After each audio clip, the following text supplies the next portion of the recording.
Simple as that, Dad said, raising his glass like a judge passing a sentence. You'll be paying your brother's loan from now on, Lena. Everyone at the New Year's table laughed like it was some kind of joke. The chandelier light trembled above us, reflecting in the champagne, and I remember thinking, what a perfect way to start another year in a house where love always had conditions. Hi everyone, my name is Lena Ashford. And that night, while fireworks burst outside our frozen windows, my family decided that my success was a resource they could drain. My brother, Mason, grinned across the table, pretending to be embarrassed. Come on, Dad, she doesn't have to. Oh, she will, Dad cut in, voice firm but proud. It's about time she gave back. You've been spoiled long enough by her luck. Spoiled? The word hit like cold water. I looked at Mason's watch, the one I'd helped him buy for his business launch 2 years ago. The same business that collapsed in 6 months, leaving me quietly covering his debts while he played victim. Dad, I said, trying to steady my tone, I've already helped him. He slammed his glass down. Enough. Family helps family. If you can't do that, maybe you shouldn't be part of it. A strange calm came over me. That familiar sting of humiliation. I'd worn it too many times to flinch anymore. Mom looked away. Mason adjusted his collar, pretending this wasn't his fault. I sat there, surrounded by laughter that didn't reach anyone's eyes. Then Dad leaned back, satisfied. So it's settled. Outside, fireworks cracked like thunder, but the silence between us was louder. I lifted my glass, felt the bubbles sting my throat, and said quietly, then goodbye. The room froze. Dad blinked. What did you just say? I met his stare, steady and slow. Good luck paying your problems. I stood up, the chair scraping against the floor like a closing door. Their laughter died. Mason's mouth hung open. And as I walked toward the door, the reflection in the glass showed me exactly what I'd become. Not their daughter, not their provider. Just the only one finally brave enough to leave. That was the night the debt shifted, not financial but moral. I didn't wait for anyone to stop me. The echo of my heels against the marble floor was the only applause I needed. Behind me, I heard Mason's voice break the silence. Dad, she'll come back. She always does. But I didn't. Outside, the air bit my face with January frost. Snow fell in thick flakes, muting the world. My car was parked beneath the old oak tree, the one my grandfather planted, the only man who ever believed in me. As I sat inside, hands trembling against the steering wheel, my phone lit up with messages. Mom, don't make a scene. You'll regret this. Dad, you're done here, Lena. Don't come back. I watched the words blur through tears I didn't want to admit were there. It wasn't just the betrayal. It was the realization that love in my family had always come with a price tag. When I finally drove off, I didn't look back at the glowing house.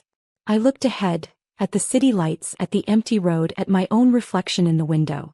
Something inside me whispered they just cut off the wrong person. That night, I made a silent promise. I would build something they could never touch. And when they came crawling, because I knew they would, I'd make them remember every cruel laugh that followed my goodbye. Because this time the toast was mine to make. The following weeks were quiet, eerily so. No calls, no apologies. Just silence thick enough to make me realize how replaceable I'd always been to them. I threw myself into work. Long nights, endless coffee, hands shaking over spreadsheets and contracts. Every deal I closed, every late-night client call became a rebellion. I wasn't just earning, I was reclaiming.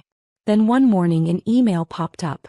Subject: Urgent, Loan Default Notice, Ashford Family Account. I froze. The document was attached. My name still listed as co-signer. Mason had used my credentials from when I helped him years ago. Without my consent, he'd taken another loan, bigger this time. My chest went cold. I called the bank, my voice trembling but calm. Ms. Ashford, I'm afraid your father and brother assured us you were aware. Payments are overdue. Of course they did. The family that disowned me was still spending my name. I hung up and sat in silence, the city noise muffled behind double-glass windows. Anger didn't come, clarity did. If they wanted to drag me into their debt, I'd drag them into the truth. That night, I pulled out every old file, receipt, and email I had from Mason's fake company. I started documenting everything. Dates, transfers, signatures, even Dad's advice emails pushing me to fund him. They wanted to play with my money. I was about to play with their lies. The next morning I called my attorney, the same one who helped me draft my business contracts. His voice was calm, calculating. Lena, you've got enough here to prove fraud. Especially with those emails. But, are you sure you want to go against your family? I laughed softly. They went against me first. By noon he had already begun the legal process. The bank froze the account under investigation. Within hours, Dad's credit line was locked and Mason's car, the one he bragged about on social media, was repossessed right in front of his girlfriend's cafe. The fallout was quick and loud. My phone buzzed non-stop.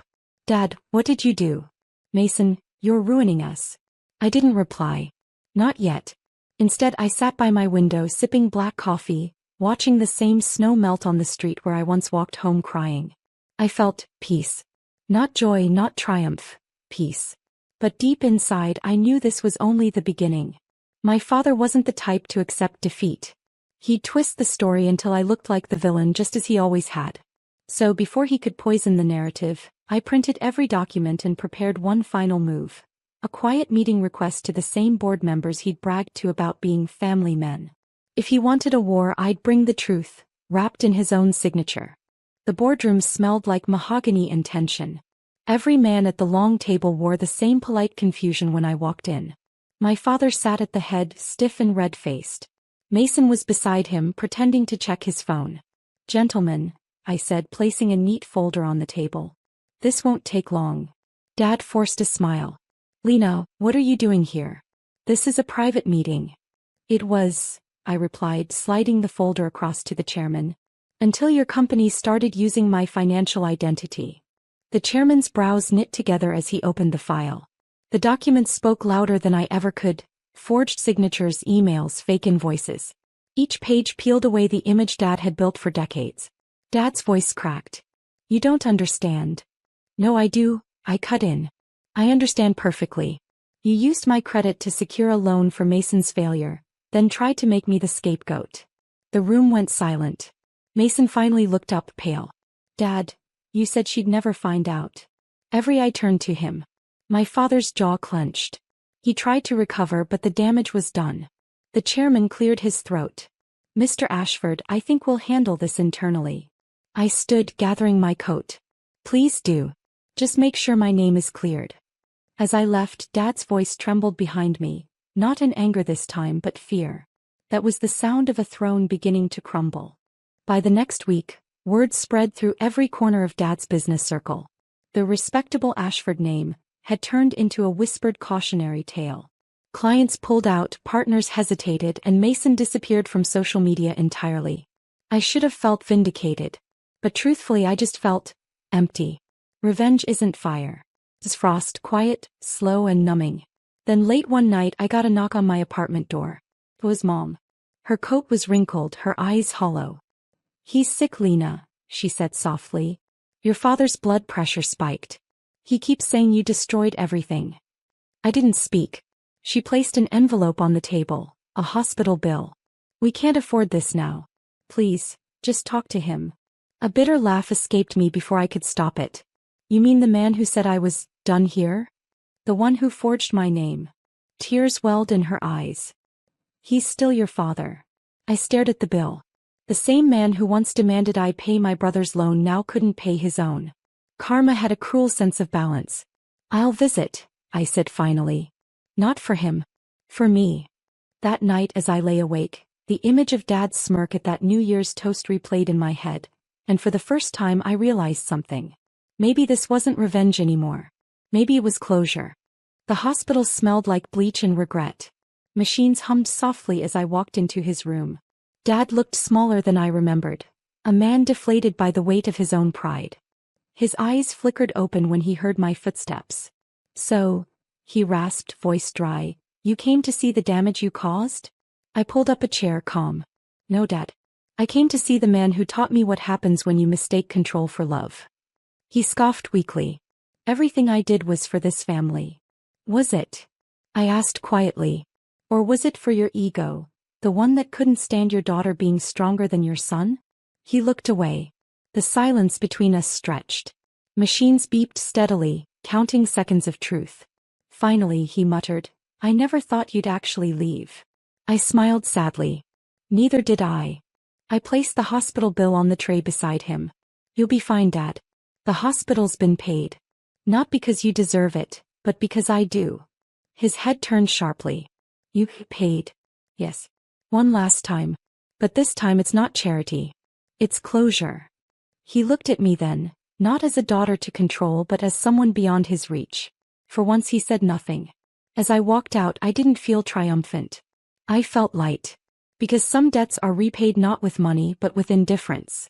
A month later, winter began to fade, and with it, the last trace of guilt I'd carried for years. The house I once called home was listed for sale.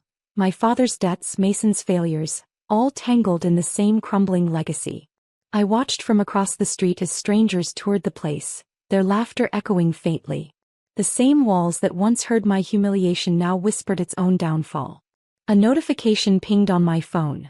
An email from the bank confirming that my name had been officially cleared from every joint account. My identity, my record, my peace restored. And yet I didn't smile. I just breathed. I'd spent so long trying to prove I wasn't what they said I was. Selfish, cold, ungrateful. When all I ever wanted was to be loved without conditions. But that kind of love can't exist in a house built on control. Weeks later, I got one final letter from Mason. You were right. Dad's gone to live with Aunt May. He keeps your photo on his desk. I don't expect forgiveness, but I understand now. I folded the paper and placed it in a drawer without replying. Some stories don't need sequels. That night, I poured a glass of champagne, alone this time, and stood on my balcony under the quiet hum of the city. I raised it toward the sky and whispered, "To endings that finally set you free."